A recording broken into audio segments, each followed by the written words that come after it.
So today we're eating cherries and talking about starting agencies and the process. Let's do it. When did you start? I started early 2024, so a year and a half ago. When did you start? I don't know when I started. And this is a problem that I've been trying to figure out. But somewhere around like 2019, 2020, I was basically doing lots of like online businesses, and I accidentally was started running an SMMA without knowing that it was an SMMA. And it wasn't until I was at like 17K a month that I first heard the term SMMA from like a Gadgie clip or something. So nobody got you into SMA?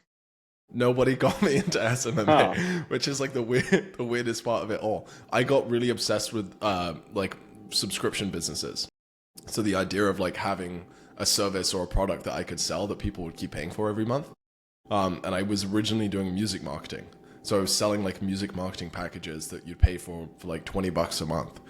And in doing that, I was like, oh, this business model is so cool. The next month I'm going to get paid too. And like, I can just keep stacking this. And so that's how I got into it originally. And then I was doing all this different like social media stuff. And that led me to eventually signing some actual like clients for a few thousand a month. Like I dang. remember friends saying, "Hey, yo, like people charge like few K a month for this whole Instagram management thing," and I was like, "What? No way, really?" I was charging like $200. And yeah, I remember my friend telling me that, and then a few months later, I signed my first client that was like a few thousand a month. That's way Like, cooler intro than me. I like I was doing drop shipping and I okay, had a store with like I don't know, maybe I was running Snapchat ads, so at my peak I had like 12 active visitors, no orders placed, and then I was like, okay, well this doesn't work. So, and then I started looking on YouTube, even though it wait, does so you work. started dropshipping first? Yeah, yeah. I don't even know this. We've worked together for a while. I don't know any of this. I wouldn't even say I started drop shipping. I mean, yeah, I had a car TikTok page and again I got to like a few thousand followers, and then I switched to like interior design and like furniture stuff like that. Made a store behind it, and then never. I did have a really good product though that ended up doing. Someone else did very well with it. You know those like door handles that you got the like the little lock code on it. No, I've never seen those Okay, actually. well, obviously it's not doing good enough, but I was gonna do that. And then I started looking on YouTube, and I stumbled across Joel Kaplan, and I binge watched him, and I think that's all I watched for the longest time was Joel Kaplan. So that's Epic. how I got in. Trying to So think what you else I were did watching a before. lot of YouTube online, like you had tried a bunch of the different online business models. Yeah, That seems to be like the kind of like the path that everyone takes. yeah. Tried a Is lot of is online yeah. business models, watched a ton of YouTube videos. That's how I stumbled across you on one of these videos. Um, Really? Okay. yeah, yep. Right. That was like the interview I did. Yeah. Yep. I remember. So yeah, that I mean, I don't I don't think I called too many people from videos. So that was a very odd case. I don't normally just phone people up from videos. Why But did you phone me? well, first of all, you were doing a lot of revenue and you didn't have a huge following. So I was like, okay, this is probably my best chance. Um, and your information was easily accessible. Like you could just search up, Flax Labs online, and the phone number's right there. So whereas some of these other businesses, you I can't. just I got doxxed You immediately. some of This is these our other first podcast. some some of these other companies, we'll cut that out. Well, some of these other companies, you can't get their phone numbers or anything like that. So I was like, okay, well that's easy. And I just rung you up. Right. I think you were Pacific Standard, so I rang you at like 5 in the morning or Yeah, you something. woke me up. I was really groggy, and I But don't do yeah, well in the mornings. But yeah, yeah, crazy. Damn. So okay. So I've seen this trend where it's like, okay, we've spoken about this with OB, right? Where there's like, I think there's like some people that are like more or less like guaranteed to be successful if they run an agency business. Like they're guaranteed to be successful and they're guaranteed to do really well. And like, what do you think is the differentiating factor? Like, what makes somebody like guaranteed to do well in an agency business? I think guaranteed to do well in business overall is you kind of have to have one thing that you're running away from and one thing that you're running towards. I think is a really good framework. For me, when I was first starting, I was still in high school and I didn't want to go down the traditional path. So like that was something I was running away from. And then obviously you're running towards, financial freedom, whatever. I just say, and with that also being humble enough to just consistently learn. Um, and honestly just like throw stuff at a wall over and over and over until it works. Like it's a very repetitive process, but then you get something that's working and you just scale it up from there.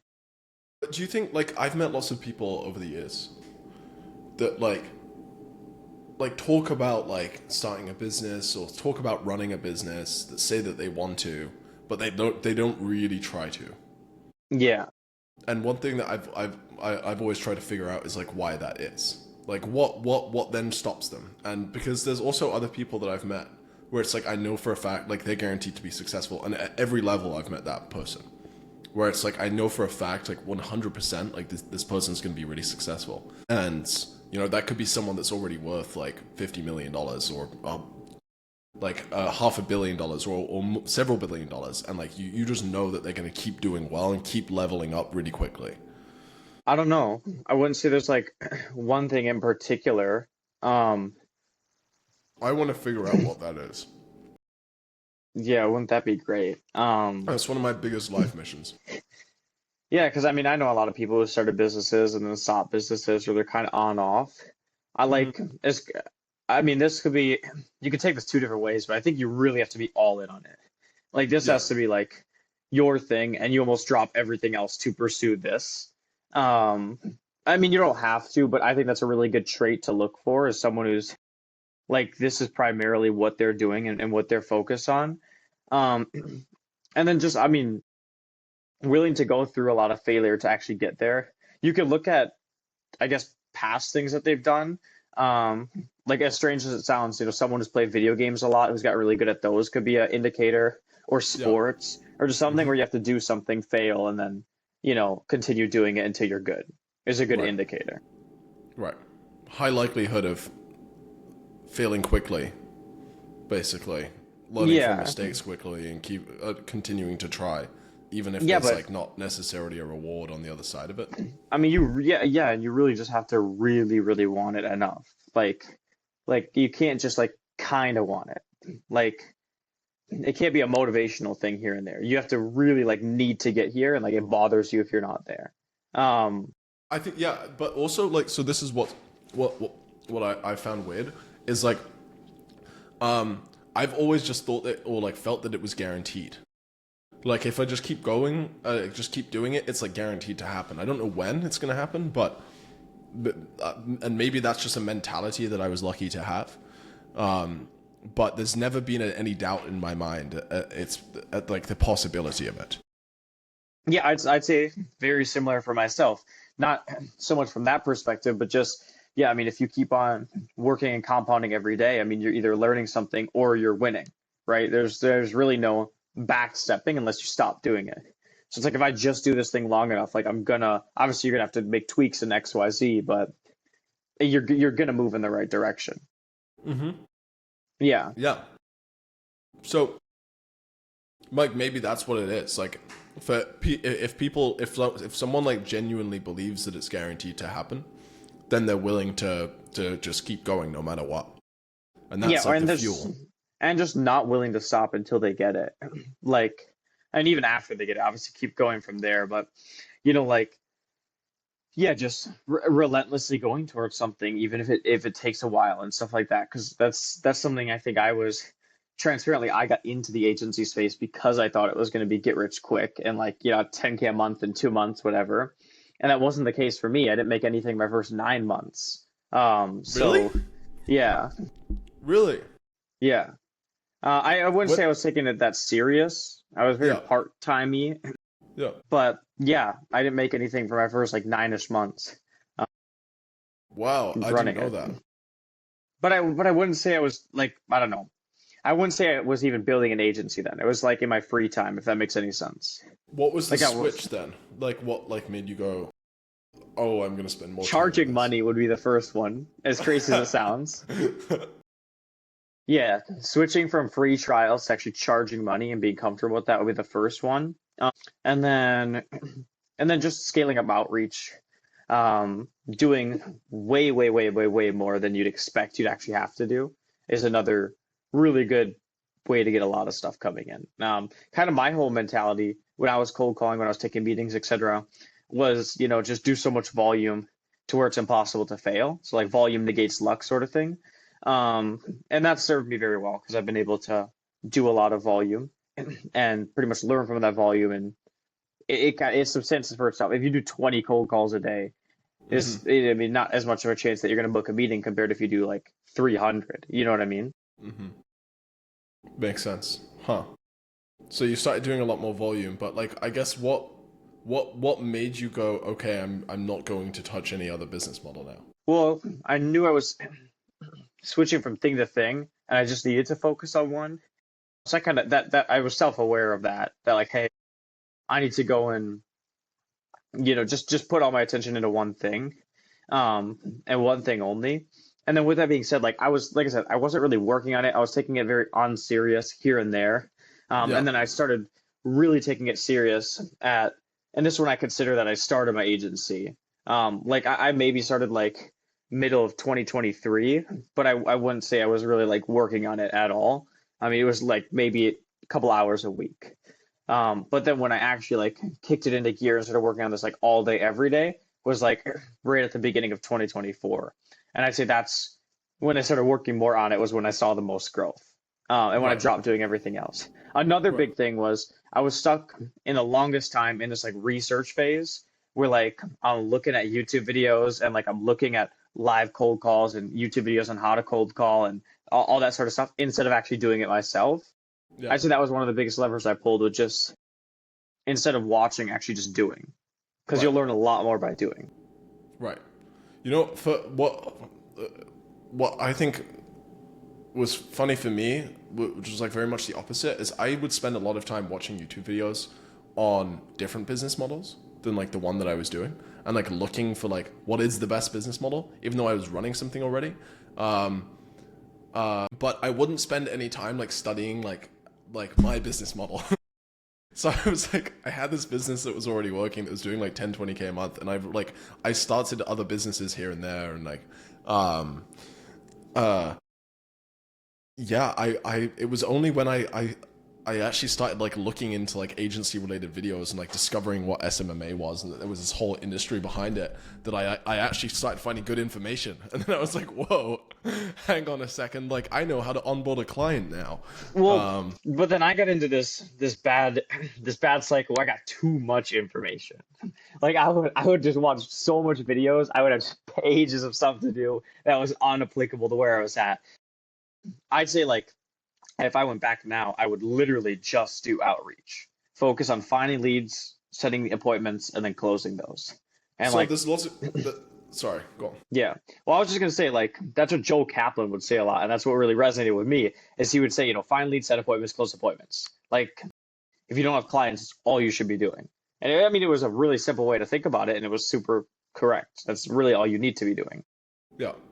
Yeah, it's really all you need to be doing. But it's, what do you think stops people from doing it then? Because like there's a lot of good stuff in here, right? I don't know what I would be doing if I was a beginner now, but for a beginner watching, or for anybody watching with an agency, like it's the process now that we've done it is really obvious, right? Like I know the exact steps that you need to take to get to whatever 250,000 a month, and you know the exact steps to take to get to where you're at now. But what do you think stops people from doing those steps in the first place? Like why do they get stuck in the information phase?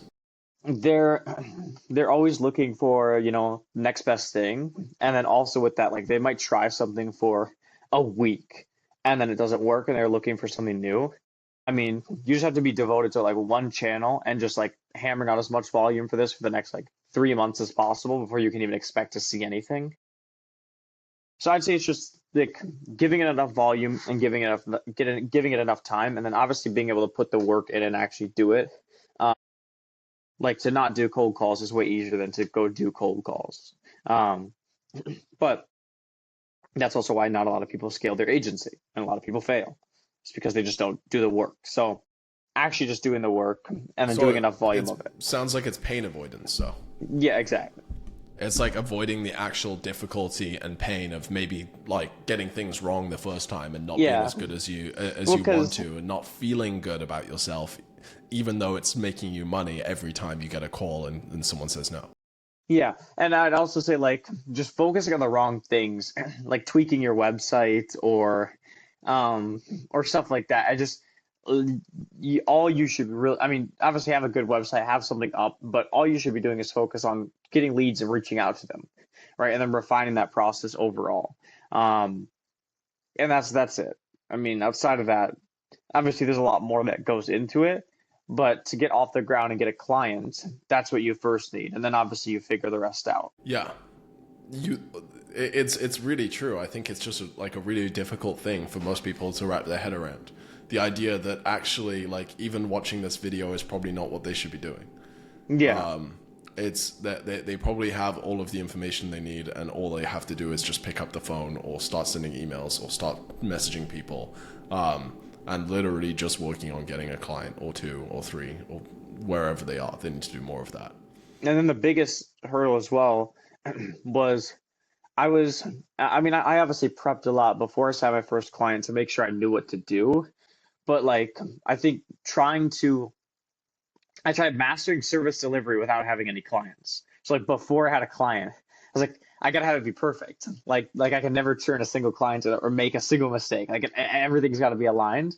And I think having a minimum viable product that you're giving out to people that they can use, etc., and then obviously continuously improving that over and over and over and over again is the best approach compared to just like needing everything perfect at first, because you really can't do it without experience. You need to do something to then get better at it and improve and iterate. When did you realize that you weren't charging enough for a client, for your services?